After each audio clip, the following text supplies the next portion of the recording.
And I think that what's probably almost a certainty is that not all players who left for LIV will be treated equally. I think if I were Phil Mickelson and I wanted to play on the PGA Tour, I just can't envision a better scenario for me as a player than playing out here on LIV. When this framework was announced, did you feel any form of vindication? I would say I felt appreciation that we got to this point where we're working together, because it makes me confident with where the game of golf is headed. Folks, as has been in the news everywhere, the potential contract has been released. It's called the agreement.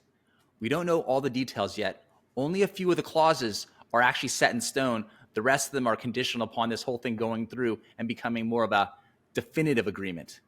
So I've got your boy and my boy back, Jake Span Golf. As always, folks, thanks for having me on the show, Pants. Guys, if you give me a chance, please go show my channel some love. I'd very much appreciate it. A lot of the dudes just can't shut up. They can't stop, just saying the dumbest things. These NLU guys have been the thorn in the side of LIV supporters for a long time now, because I believe they stand against truth and they have no dignity. But what I am saying is I'm sick of the athletes being the only ones being attacked from getting this money from a moral standpoint, when all of these companies get celebrated whenever they get an investment that's large, that ups the net worth of them and their company and their business. Listen, there's gonna be problems with money literally from any dollar that you see. No laying up with, wow, super curious if Bryson is going to take the oversized pile of blood money or make the ethical decision. Ha ha ha ha ha. Almost got all the way through it.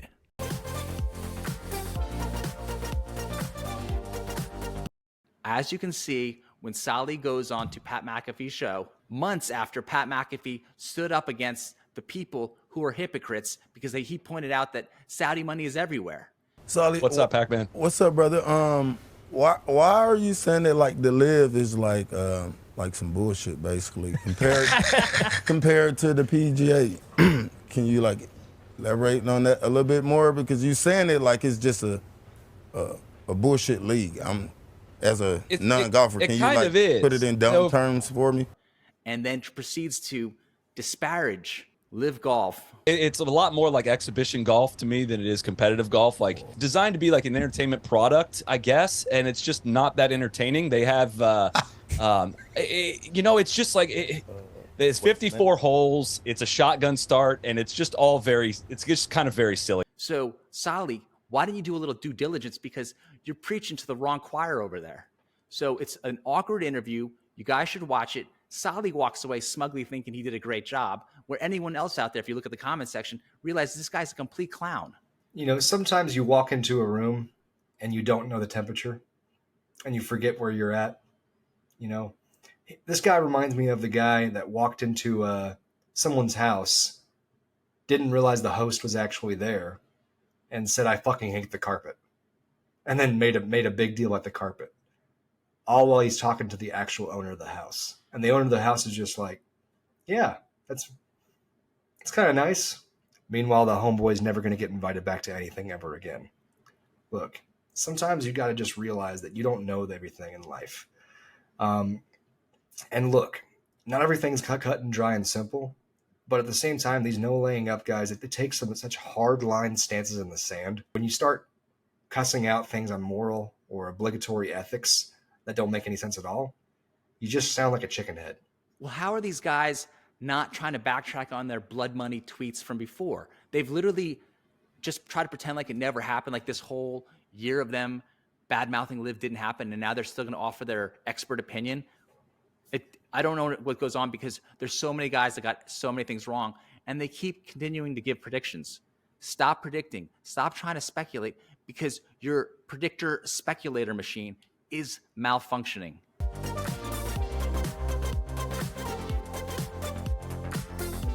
They're just wrong always. And you just eventually just learn to suck it up and deal with it. I don't get what their issue is. I don't know why they're behaving like this, and they keep on trying to think like, I don't know. They're kind of like the people that lie to themselves constantly and say, no, I'm always right. I'm always right. I'm always right. I swear to God, I'm always right. But they're not. Eventually you have to back up, take a step back and say, hey, I was pretty wrong here, guys. I made some mistakes. Do you think it's as simple as this? The fact that Rich Eisen's on Peacock and NBC host PGA Tour tournaments, and then obviously NLU signed with Peacock recently. So no matter what, they're basically one of these propagandist types that they have to pull the company line for the PGA Tour at this point, which oddly still seems to want discontent on both sides. No, look, at the end of the day, the media has gotten in this awkward frenzy for years where they have zero accountability, where they think that even when they're wrong, they have zero obligation or responsibility to apologize, to back off, and then to correct themselves. They just keep leaning in. They're like, well, who cares? Even though we're wrong, we got more clicks because we were wrong. And we're still getting more clicks because we're wrong. There's no more regard or preference for the truth or for even discovery of the truth. I mean, look at the Rory McIlroy bunker incident. You were the only person who called in about that and tried to get clarification. What's insane about that is not only did I get no credit for it, they made it seem like someone at Sports Illustrated called in and got the information. And that's when the truth came out on that Monday when I first saw the article from Bob Harry in Sports Illustrated, even though I had made the call and the video the prior Friday. It's bizarro world. It is. And that's the way the media behaves nowadays, is that there's zero accountability. When they make a bad call, they're going to ignore it, and they're just going to keep on trudging forward. And I don't know what started that whole belief. This whole thing was completely weird. It made no sense to me because obviously the actual document agreement came out, right? And we looked through it, and in many ways it looks exactly like the letter that Jay Monahan released to the PGA players that morning before the RBC Canada. It looked exactly like that letter, but with a few more things listed out. For instance, the PGA Tour is going to seek to help LIV golfers get OWGR points. That was really the only thing that I saw that was really different or distinct from what was already stated or mentioned in Jay Monahan's letter. But it's weird because KVV just continues going in on this narrative as if like the PGA Tour is some inconquerable beast, something that just cannot be decimated or destroyed. And yet everything that he's saying is opposite of what the truth is, even from that own letter. The PGA is out of war chest funds. We know this, right? How much did they spend, Pants? Like $150 million? Too much is the answer. Too much is the answer. In a litigation situation, the only people who win are the lawyers. Those are the only guys who win. The PGA Tour is losing sponsors and being picky and choosy of their new sponsors. Apparently, they didn't want to work with Raytheon. And I'm like, that's money, right? Take the money. Take the money. But as the PGA has talked about, they don't want the money, apparently. LIV has merch options, and the PGA Tour doesn't. But not only that, he's talking about how the players that return to the PGA Tour, assuming the PGA Tour folds LIV back into it at the end of the year, which I don't think is going to happen, especially after the release of the relegation and promotion statistics of how that's going to work out. We have this awkward comment from KVV, once again pushing back into the retaliation network of how players are going to get punished accordingly based on a case-by-case basis. That's called retaliation, folks. We can't do that. That's actually a lawsuit waiting to happen. What's interesting about what you're pointing out is that KVV and Rich Eisen and everyone from No Laying Up have been wrong the entire time. Why would we continue to hear from guys who are 0 for 30 at this point about this subject matter? And as per these tweets, you can see that No Laying Up was one of those factions that kept decrying blood money.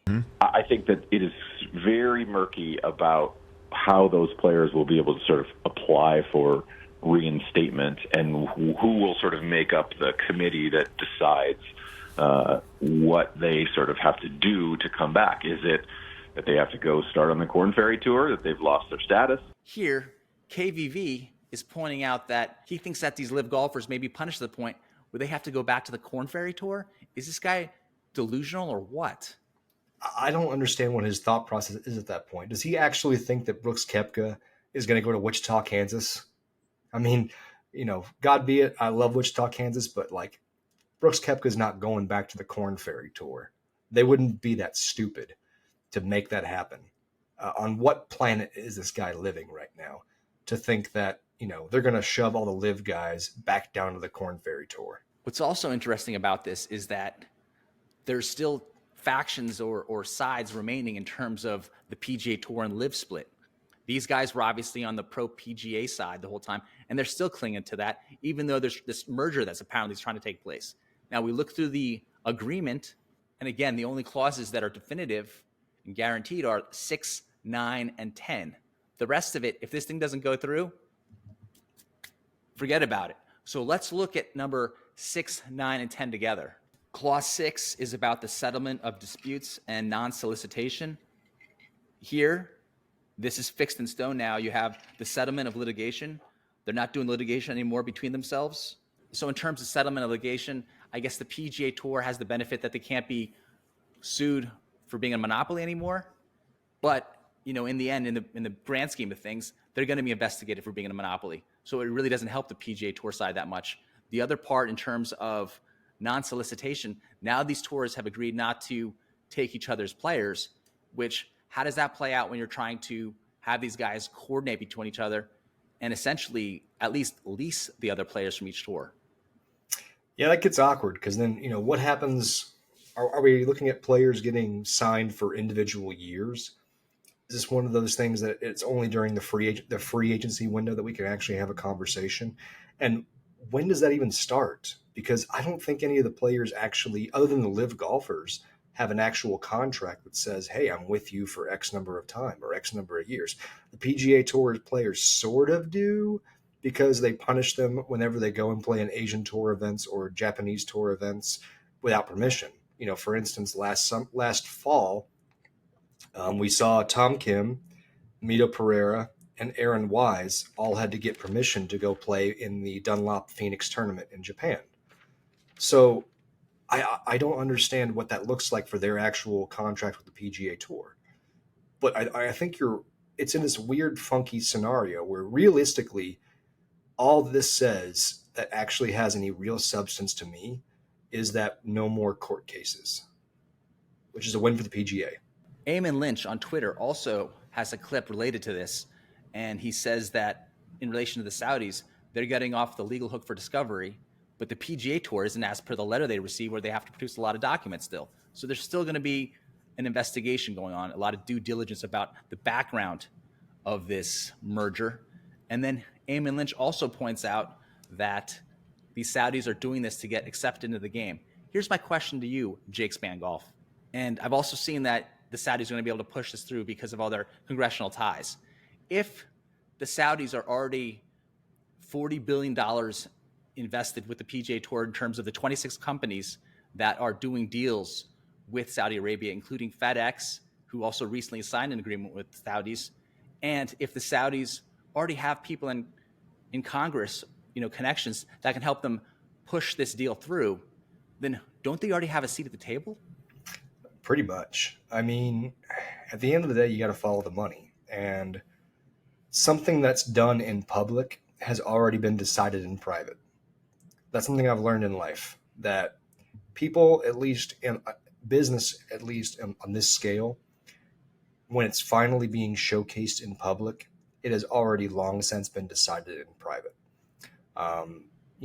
We're talking a couple $100,000 in the right re-election campaign for certain congressional officers or senators, and all of these problems that we're talking about for the merger go away pretty quickly, because it's only 6 or 7 people that you have to bribe, and then boom, it's gone. But it's interesting that people are saying this deal will go through because of the Saudis' influence on Congress. But then that would show that they already have a seat at the table, because this whole thing, this claim right now is the Saudis are doing this to get a seat at the table. But if you can push this through because of your power in connection with Congress, that means you have a seat at the table already. And in terms of the financial aspects and business aspects, if you're doing $40 billion worth of business through the PGA Tour already, I mean, I don't understand that argument at this point. It's an argument meant by people that really don't understand the way that things work. Sports is usually the last vestibule of true business because it's an entertainment business. At the end of the day, the producing industries are what's most important. The raw materials industries are what's most important. Because obviously you have to have all of those things in place to do anything else. And, Saudi Arabia has been doing business for a long time in terms of the oil franchises, in terms of everything else. And it's allowed them an opportunity to have power at the table. And if you don't think they already have the seat at the table that they need, that's already been long since decided. This is more about a longevity and a diversification of their assets into sports. And they've already long since locked up their influence on our Congress and the world's, legislatures. They already have the influence that you're talking about. So when anyone ever says they're trying to sports wash or they're trying to do this or get a seat at the table, it's an argument made by people that already don't understand that the influence has already been won, and that this is a totally different gambit than anything else because they've already got what they want. Now they're just trying to diversify a little further. Now you also have Eamon Lynch, and I actually agree with him here, that the PGA Tour is already lost in terms of the fact that they can't hide behind the sports washing arguments as they did before and trying to vilify Saudi Arabia, because now they've done this sudden and drastic reversal of position, and now they've lost any type of moral high ground that Eamon Lynch, for many articles, was trying to push, leaving him with egg on his face. Well, absolutely. That argument's long since done, long since over. When the PGA Tour said they were going to merge with them, they lost the moral high ground that they had, which was really the one thing that they had going for them in any type of litigation. That literally was it. They already had the monopoly. They already had the all these other control measures that were already in violation of international law. But yet, all they really had left to keep them in the game was the moral high ground, the moral fiber. And they lost that. So this is a dying ship right now, the PGA Tour. It's not going to, it might still exist as the PGA Tour, but it can't remain existing as we've known it for so many years, because it's just no longer has the moral validity that we thought about for so long. Because you're right, they lost it. When they sat down at the table, they lost the one thing that they had going for them in some people's eyes. I thought it was stupid, but it was one of their positives that they had for some people. In terms of the KVV interview, he also, as you pointed out, stated that how much longer is LIV going to be around?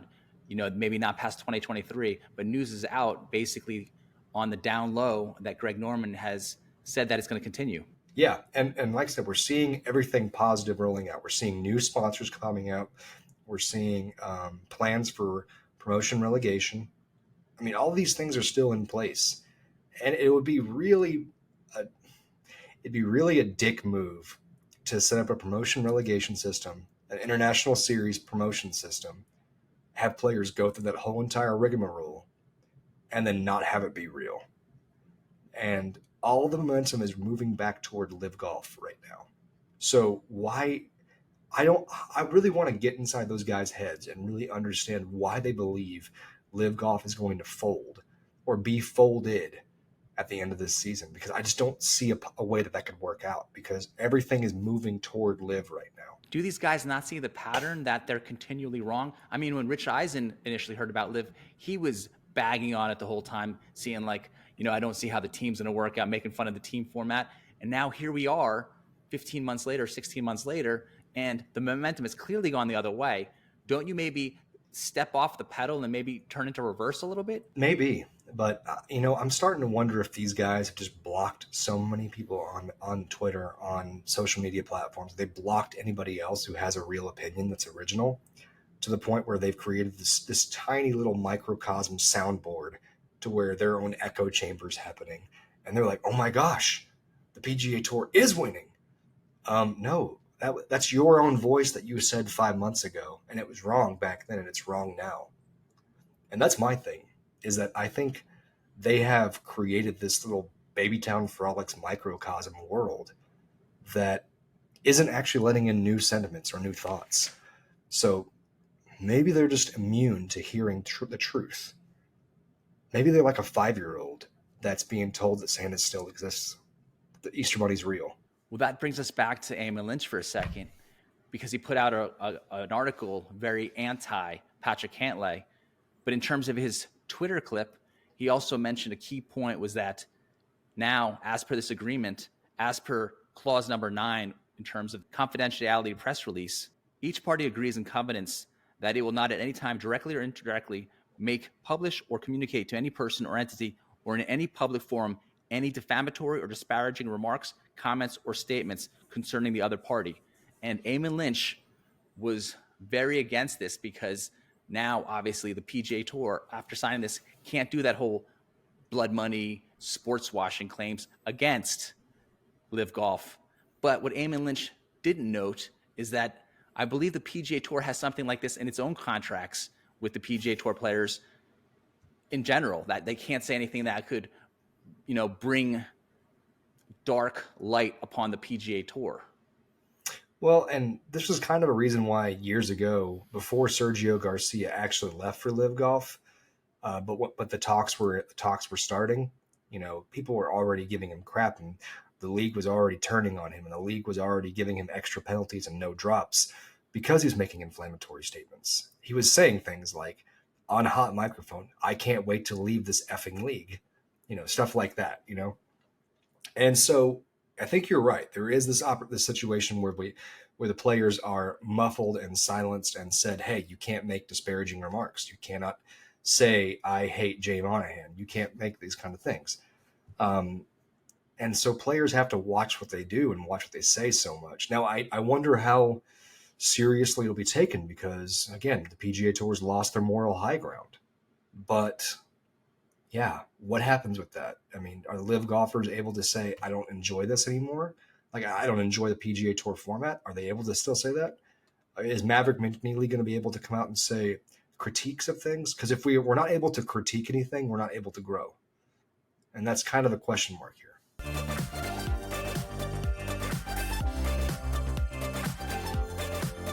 I was on Twitter and I saw Jason Sobel, the ESPN Golf Channel guy, and in one of his older tweets had stated about him praising Harold Varner, had Harold Varner III's little letter on it about taking the money, and Jason Sobel obviously giving his little blessing. For whatever reason, Harold Varner III got a pass back in the day. But why doesn't Jason Sobel expect these type of letters from all the PGA Tour players now, so that he can give them his little blessing of approval? My thought with that is that he probably still thinks that they have nothing to apologize for. But at the same time, they don't have anything to apologize for yet. But if we start seeing players truly break off and make their own factions, or say, "I refuse to play for the PGA Tour because of X reason," then I expect letters to start popping out. But we haven't seen any player make that kind of line in the sand yet. Have we? I can't think of any. We hear the rumors of Patty Ice trying to make his own coalition. We hear Rory McIlroy keep saying, "I hate LIV," or however he says it in his Irish accent. "I hate LIV." That's not close enough. But you get the point. We're hearing those players make the noise, but they're not drawing a line on the sand yet. And so I think until a player makes a line in the sand and says, "I'm not crossing this," nobody has a letter to apologize for or make. So not yet. Last clause that we have to get through is clause 10. It's related to termination. And it states, provided the parties perform their respective obligations set out in the preceding paragraph 9, this agreement shall terminate upon the earlier of 1, the entry by the parties into the definitive agreement, and 2, December 31st, 2023, if parties fail to enter into the definitive agreements by such date, unless extended by mutual consent of the parties. And in which case, if there was no deal, they just go back to business as usual. But here, LIV can no longer sue the PGA Tour for the monopoly issue, and neither party can disparage the other party. So it's basically turned into this Cold War situation. We have essentially a Cold War agreement. We don't actually have a merger. We have a Cold War, where it's people have problems, but nobody can talk about it anymore. Is that what it looks like? There you go, dude. I agree not to show your dirty laundry. You agree not to show my dirty laundry. No more conversations, no more questions. It's just awkward. It's like prom night. It's just awkward, no conversation, no touching. Don't look at each other. Don't smell anybody. Don't stare at me. Hoping for a firm handshake at best. At best. Oh my God, leave room for the Lord. Leave room for the Lord. Folks, what do you think about this supposedly leaked agreement that looks a lot like the agreement that was just presented to everyone in the public a week or so ago? Hit us up in the comment section, and don't forget to subscribe, share, and like. Hit up Jake Span Golf as well, because that dude needs subscriptions.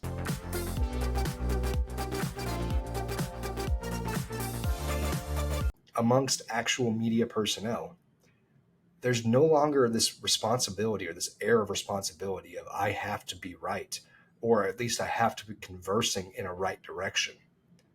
It's whatever I say is law, and that's it, because I have a TV show and you don't. I really like that point you're making. These guys should address points that they've made in the past that turned out to be completely wrong.